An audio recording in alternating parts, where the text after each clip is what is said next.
Good morning or good afternoon, depending on whenever you're watching this.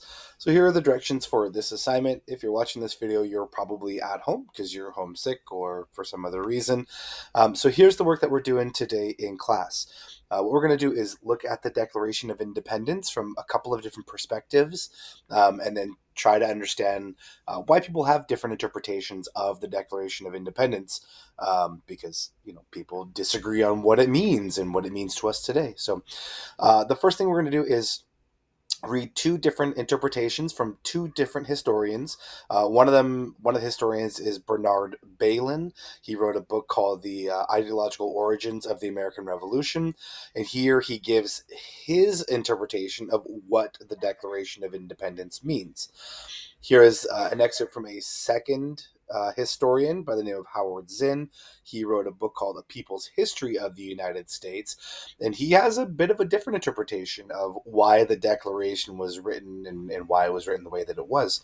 So both of these historians bring different ideas and backgrounds with them. So as we go through these assignments, or as we go through this assignment, think of what we've talked about in class a lot about sourcing. Who is the person talking? What's their perspective they're bringing with them? What biases might they have, both positive and negative? And let those start thinking about those things. What are they writing? Where are they coming from? It helps us to kind of understand their perspective. So what we're going to do for the actual writing portion of this is, why did the founding fathers write the Declaration of Independence? That's our big question.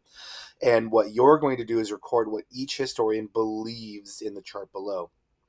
So the claim already gives you a sentence starter. So you're just finishing this sentence. So historian number one is Bailyn, and it just starts with saying the founding fathers wrote the Declaration of Independence because ... What is the reason, according to Bailyn, historian number one, that he thinks they wrote the Declaration of Independence? And then what evidence can you use from the text above to support your argument? And you should also give me some sort of response that explains how that evidence supports your claim. It's a CER, like we've been doing in class and you've been doing all of middle school. So you have your claim, you're going to have textual evidence, and then you should have a reason. And this is why, or this is how our evidence supports the claim to be true. Historian number two is Howard Zinn. We're going to use the same thing. So you could actually just copy and paste this. I know I didn't get the T. That's okay. I could just copy and paste it right there. And then same thing. According to Howard Zinn, why did he think the founding fathers wrote the Declaration of Independence?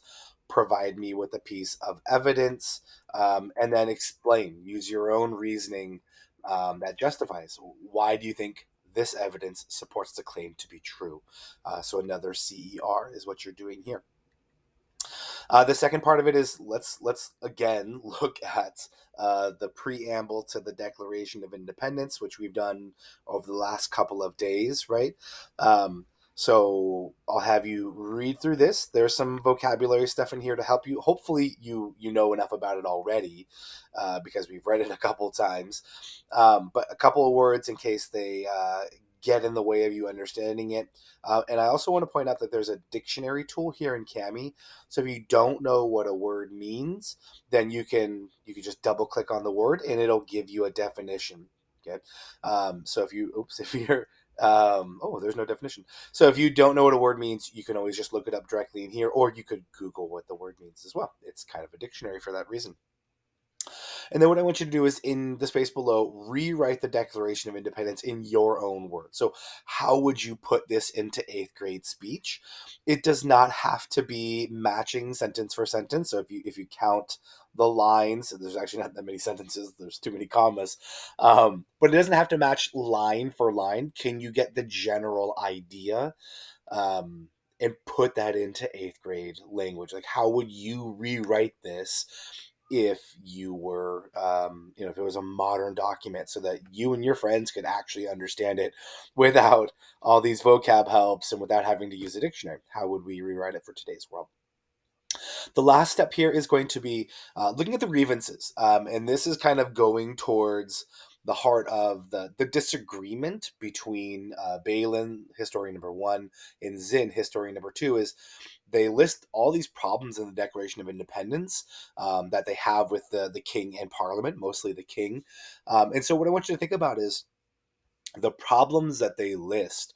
Are they how would we categorize them? So below these are many of the grievances, not all of them. But I want you to identify if the grievance seems to be something that would only affect rich or powerful people, you'll put an O on the line here. If it's a grievance that seems like everyone's actually going to be impacted by this, not just rich and powerful people, but like common people would be impacted by this as well, then you would put an A. If you can't tell, like if it's really like you couldn't answer the question, then question mark. You put a question mark on the line. Okay. Now there should be very few question marks. This isn't a like I don't know the answer. I'll put a question mark. There's a clear like O or an A for many of these. So the way I kind of think about this is, I don't know if this expression is still used anymore, but a few years ago there was this phrase called "it's a first world problem." So someone would complain about a slight inconvenience, like, "Oh, that's a first world problem."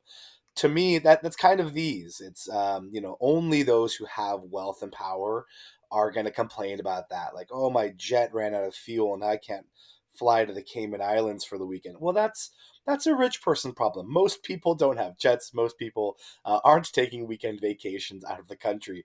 So that's kind of how I want you to think about it, if that helps to make a little bit more sense. Common issues are like I can't keep food on my table. That's an everyone problem, right? I don't have a vehicle to get to my job. I don't have enough clothing to go to school every day and wear clean clothes. That's an every person problem, right? So that's an everyone problem compared to like a very rich person problem, right? So that's what you're going to do is identify which of these would be an O, which of them would be an A, and if you really can't tell, go with the question mark. A couple of questions here at the end. Do these grievances seem to be things that upset rich people or everyone? So you'll kind of tally up how many A's do I have, how many O's, and does there seem to be a clear majority? And then, do you think these complaints would give people reason to go to war and possibly die? So, I mean, obviously, this is a document effectively saying it's on Great Britain. We will be fighting for this independence. You can't just claim independence. You will have to fight for it. Are these good enough reasons, in your opinion, that would move people to war? And then explain why or why not. So maybe use a couple of examples from here, like what would push people either back in 1776 or even think about today in 2022. What would upset someone enough to go to war? Um, so something worth kind of reflecting on, thinking about. I know it's a big thing for eighth grade, but I think it's worth thinking about. So that's the game plan for today's assignment: is read the interpretation of a couple of historians about what's their view, right, as historians, someone who have studied many of these documents. What's their claim? What's their evidence? Claim, evidence, sorry, and then reasoning. Rewrite the preamble to the Declaration of Independence and the Statement of Natural Rights. Put that into your own words. And then let's talk about the problems. Are these everyday people problems, or are these like Elon Musk, Jeff Bezos problems? Uh, where do they fall on the grand scale of things? And then a couple of questions at the end, and that's the whole assignment. All right, hopefully that helps. If you have questions, send me an email. I'm obviously at home today, but you're welcome to send me an email, and I'll try to get back to you as quickly as possible.